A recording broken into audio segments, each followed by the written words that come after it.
Hi, everybody. Welcome to the Ellis Talker Show. I'm DV LeBron, and today I have a very special guest, Miss Whitney Krupala, who is running for MISD School Board Place 4. How are you doing, ma'am?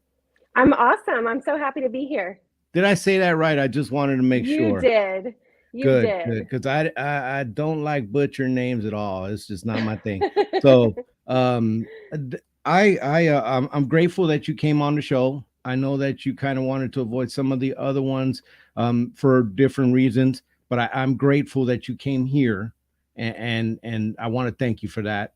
Um, there's a lot of people that moved here, may not know you, and this is the part of the show where you introduce yourself and talk directly to people in Midlothian, and just tell them about you. Awesome. Well, I just want to say thank you to you for offering a neutral platform for candidates to come and share their story and share their passion. And so I am a mom of four. I am a local business owner. I'm a nurse by trade.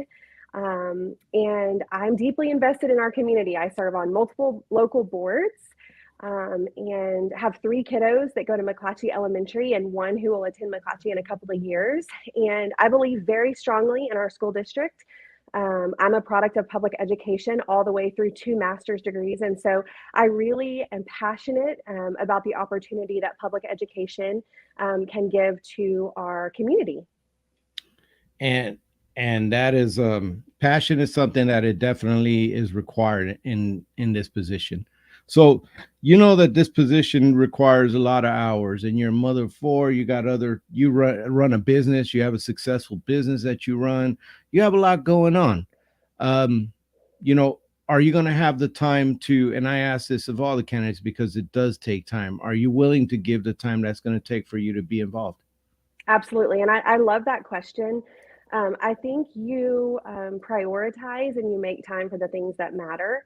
And we are at such a crucial time in the future or for the future of our district, for the future of our community. And so, absolutely, it was something that I thought long and hard about. And prayed about and consulted with my family on when I was making the decision to run, because I do understand that it's a huge commitment. And it's one of the questions that I asked board members when I met with them was what is your week look like? What does your month look like? How many hours are you spending reading agendas and researching and doing your due diligence? And so it was absolutely something that I looked into prior to filing to run, and it's something that I'm ready to take on. And that's good because it definitely it involves time, and if you don't put the time and effort, it ends up showing. It ends up That's right. showing, and definitely this district is a good district. And I want to commend you for running for office. I tell every candidate that comes on, I commend you because it's not easy. You get put under a microscope, and everything you say or do can and will be used against you. That's So right. so it can and will. So you put yourself under a microscope to serve. So, like I tell every candidate, thank you for wanting to serve your community. Sure, and I have to throw this in. It's kind of my soapbox, but one of my most favorite quotes ever is a narration called "The Man in the Arena," and it was done by Theodore Roosevelt, and he talks about how the critic doesn't count. It's really the man in the arena who is fighting for the cause that he believes in. And so I commend anyone who runs for any public office, local, state, whatever it is, it is a huge honor to have the opportunity to do this. Um, what what things do you think that to what you would bring to the school board that would better the district? Sure. I think I bring a passion for public education. I'm not, um, I see a lot of positive in our district. I see an amazing future and all of the things that our district is doing. We're serving our community well. I'm a strategic leader. I have built a business from the ground up, and so I know what that looks like, both from a tactical standpoint and from a strategic standpoint. And I'm a consensus builder. I love people, and I love people who have differing opinions from mine. And so I think that I can bring passion and a desire for unity to our board, and hopefully restore some of the trust that we've lost in the last couple of years. So one of the things about the school board is that it won't be just Whitney Krupala. That's right. There's others on that school board. Thankfully. Yes, yes. It won't be, Thankfully. yeah, yeah. So there's others on that school board. What will you do to foster an environment so that you guys can get together and do the best for the children? Sure. So I think we have to, at the end of every day, believe that we did what was best for kids. And I think if we can all have that same goal in mind, then it doesn't really matter how we differ on a voting standpoint, as long as we can have that united front to our constituents, to our community. Like I said, I'm used to building consensus as a business owner. I've had lots of opportunities to bring people together when they maybe weren't so satisfied with the service we were providing, and so I'm very experienced in working with a team, listening, and being able to build consensus among others. And that's good. That's definitely something that's needed when you get on a board, because there's these different personalities there, and everybody has something they want to bring to the table. And so or building consensus is how things get done. Not That's one, right. there isn't a one board member. There's not an army of one. It definitely isn't. That's It right. takes And it takes all of you. I think remembering that we are representing the well-being of all students is, and when we put that first and foremost, I think it changes the landscape and it changes how we view each other. Do you have a background in education by chance? I mean, So, it doesn't matter as a school board candidate, as you know, sure. that doesn't matter, but just in general. Sure. So I was an elementary school nurse in a neighboring ISD for many years, and so although I was not a teacher in the classroom, I do kind of understand the inner workings at that tactical level, at that operational level. I do have a better understanding, I would say, than most. At what's going on the front lines of Hmm. our district. And so I also am an adjunct faculty member at the college level. And so I think that gives me a little bit of insight, maybe into some of the educational principles. Yeah. So I do think I have a little bit of a different perspective. Being adjunct in a college staff kind of definitely gives you credit in the educational field, even though it's higher education. It's where a lot of these kids are heading anyway. That's So right. knowing those things, that having that experience in the front line is very helpful. Definitely very helpful. So let's go into some issues. One of the issues that I wanted to talk to you about was one of the things that affected um, the 2020 on school year, and Omicron finish, and then poof, all of a sudden it's kind of gone. I mean, I don't know the exact numbers, but Thankfully. it's kind of gone. So sorry. Hello. I'm here. So yeah, it kind of went poof, and so um, during COVID, there were things that were done. There were parents for, against. There was a lot of things that happened that tore into the parents, and also got, obviously the board represents the parents. So Sure. it got to the board. And one of them were masking issues, and there was state passing laws, or passing ordinances, and schools saying, no, I'm going to wear a mask. Um, do you believe that it is the function of the school to tell these kids to mask up, mandatory? So I think that it is ultimately should be the parent's choice as to whether or not their child wears a mask. I do understand and believe that there is also a compassionate choice that you can make to, there were people who were very afraid of what was going on, and there were vulnerable people who were in our schools, and vulnerable staff members, and vulnerable students. And so I think you have to look at it, through several different lenses.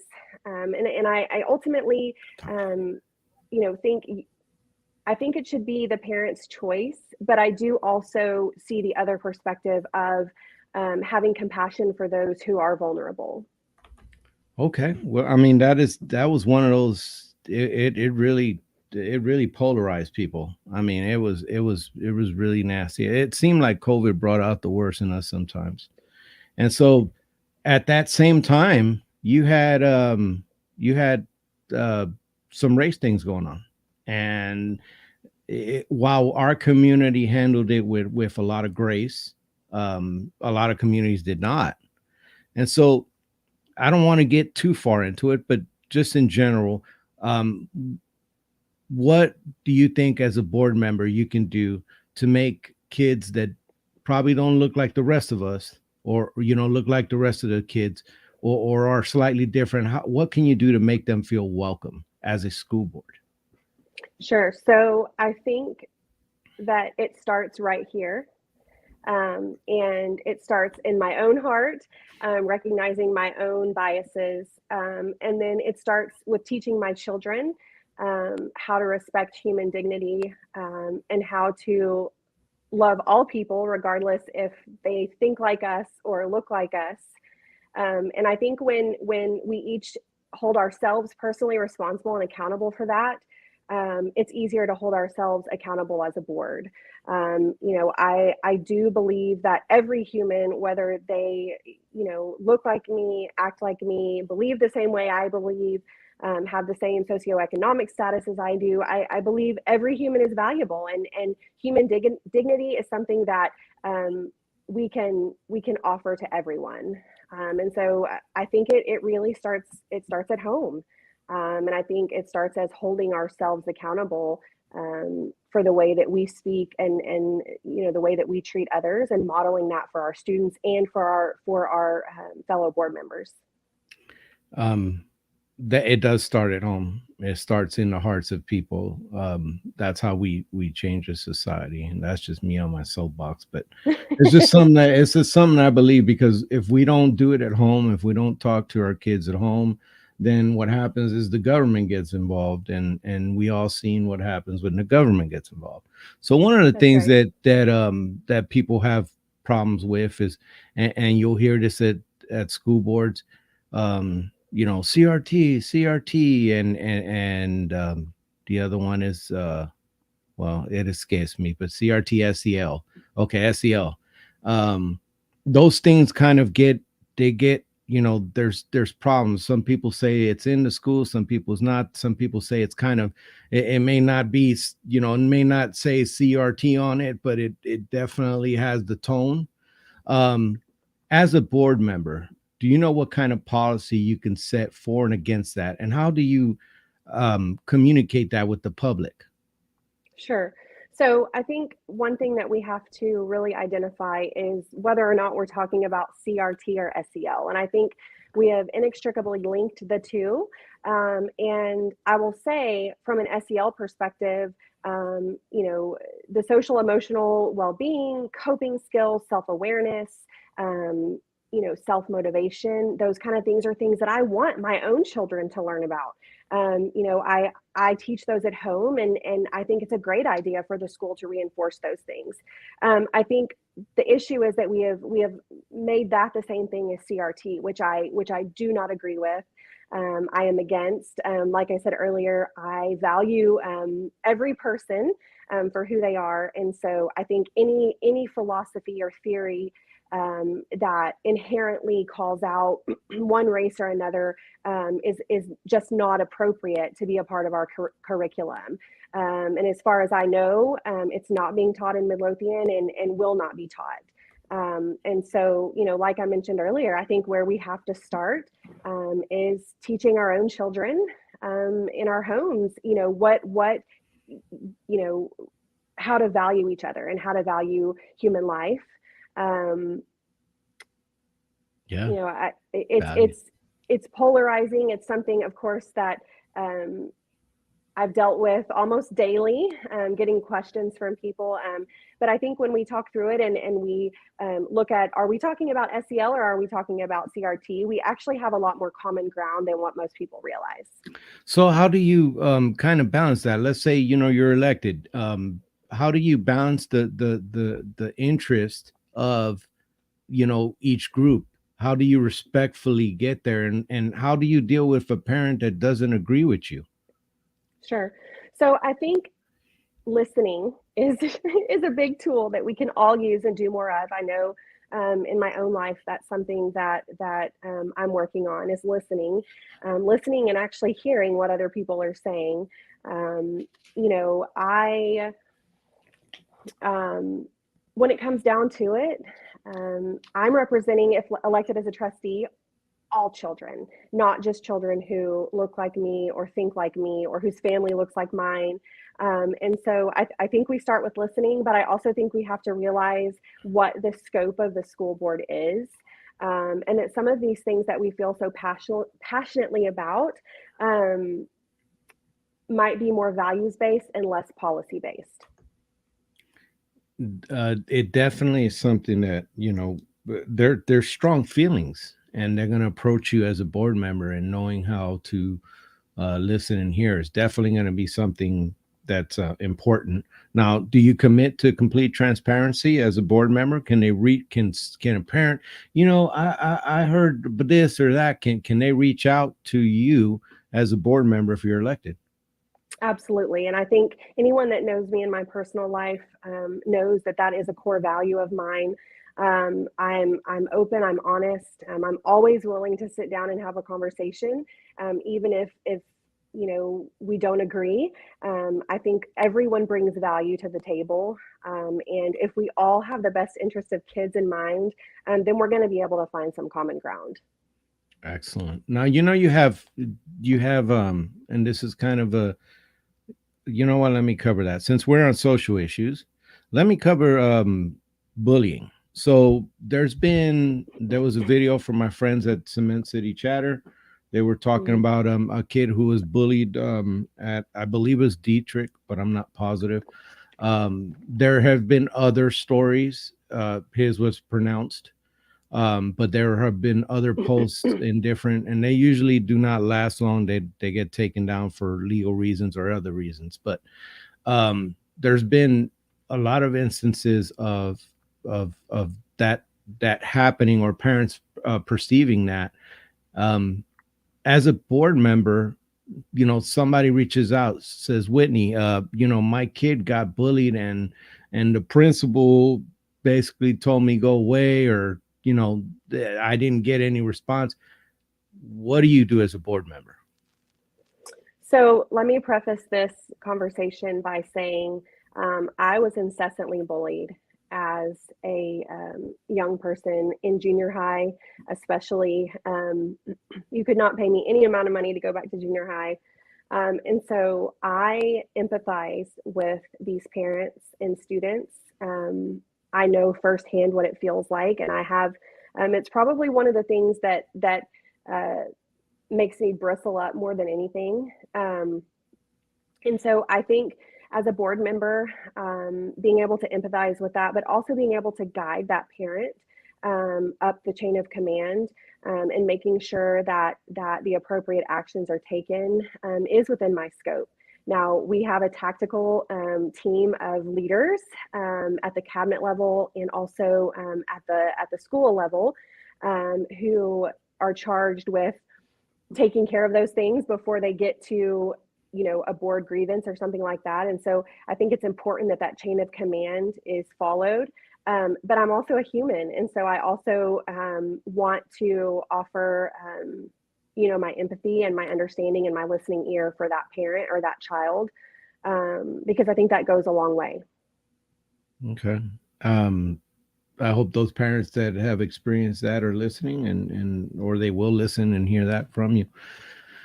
um the testing, there was testing done recently, and I'm sorry for not knowing the name of it, but it showed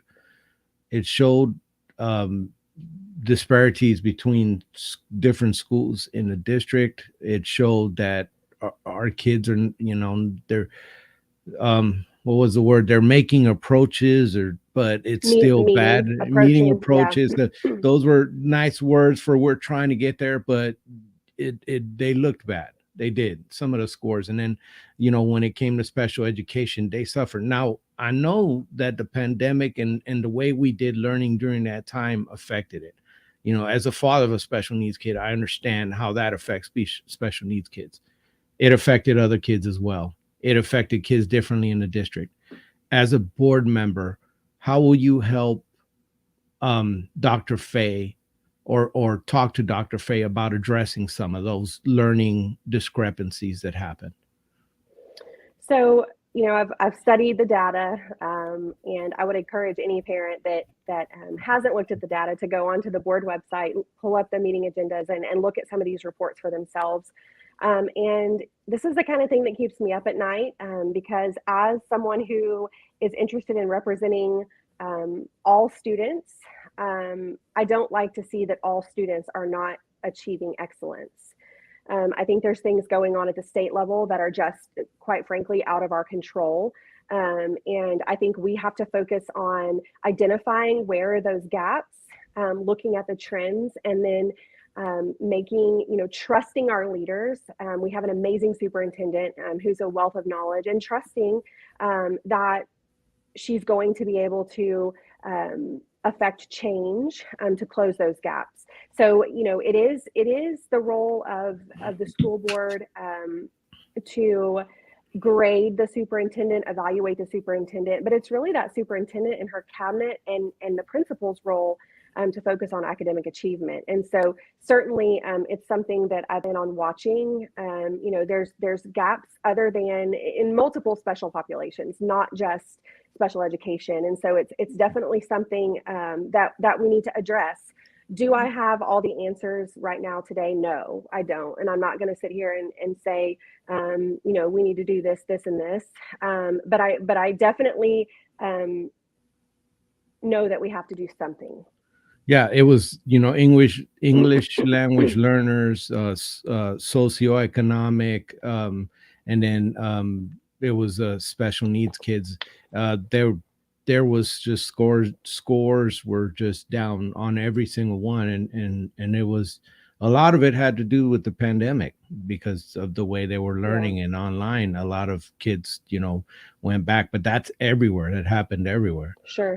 How we address it though is what sets us apart. That's MISD excellence, proud, that how we address that, it'll set us apart. That's right. And I think when you look at the data, you'll see that in most cases, we are performing higher than what the state average is performing. And so that's promising. And I think we've got, like I said, we've got the right person leading our team.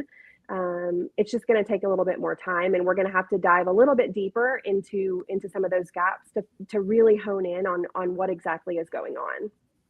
Right. It definitely. So another thing that's affecting the public, and you hear this, is my taxes. I mean, taxes in Texas is like synonymous when it comes to these property taxes. Now, the greatest chunk of your property taxes every month is the school board, the school taxes, the taxes you pay for the school. That is your greatest chunk. So as a board member, you're going to be setting that for the community. You're going to be setting that for the school district. In general, what are your thoughts on taxes? Are you someone who'd like to keep them lower them? Are you a tax cutter, or would you like to take a look? Where would you fall on that issue? So I'm a taxpayer, obviously, as are every person on the board. And so, of course, I have a vested interest, and I don't want to pay any more taxes than the next guy. And I think it's the job of the board to be good stewards of our tax dollars. I do know that our district is growing, and so there's going to be an increase in that tax base just based on the number of people that are moving here.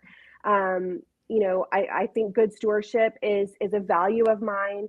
I certainly am not going to say I want to raise taxes, but I think it's important to look at all the pieces. We are going to be experiencing overcrowding in our schools if we don't do something. And so, I think there's a lot of moving parts, but I definitely think good stewardship is important. And I'm not for unnecessary spending or unnecessary taxation, just so we can have a big fat savings account. I think it's really important that our that our dollars are make sense for our community. You have different things that are going to come up eventually. You got bonds that are probably going to come up. You have uh, the budget deficit and the way that works, or not deficit, the debt is something that parents get concerned of. But yeah, you're right. As a board member, your responsibility is making sure that budget is good. So can the voters count on Whitney being on that budget when it's budget time? They can. They Okay. can. I got Dave Ramsey in my back pocket. Oh, that's what I'm talking about. That's what I'm talking about. If you ever want to know every single detail that ever happened with the budget, that's Mr. Morris. Yeah, yeah, Jim Morris. He knows a lot. Yeah, Um, he does. okay, so now this is unfortunately we're coming up to the end of the show. I do appreciate you coming on again, but this is that point in the show where you get to talk to the voters. You get to tell them what you're thinking and why they should vote for you. And I'm gonna go ahead and give you the mic and just be quiet. Oh, I appreciate that. And this went by so fast. It does. It Um, does. I mean, if there's something else, I just I don't want to keep it too long because the viewers do have other things they that's got to do. right. It's So dinner time. it is dinner No, time. I think it's important for people to know that one of the reasons that I chose to run for school board, is because I saw things, that the board was doing that I didn't like. And I'm a firm believer that when you can't really be critical of something if you're not willing to get your own hands dirty. And so, really, that was a huge motivator for me. I do think I offer the leadership, some strong leadership. I've proven that through multiple successful businesses. I think I offer my ability to build consensus, among and facilitate trust among our community, which is something that I think that we've lost. I'm not puppeted by any special interest groups.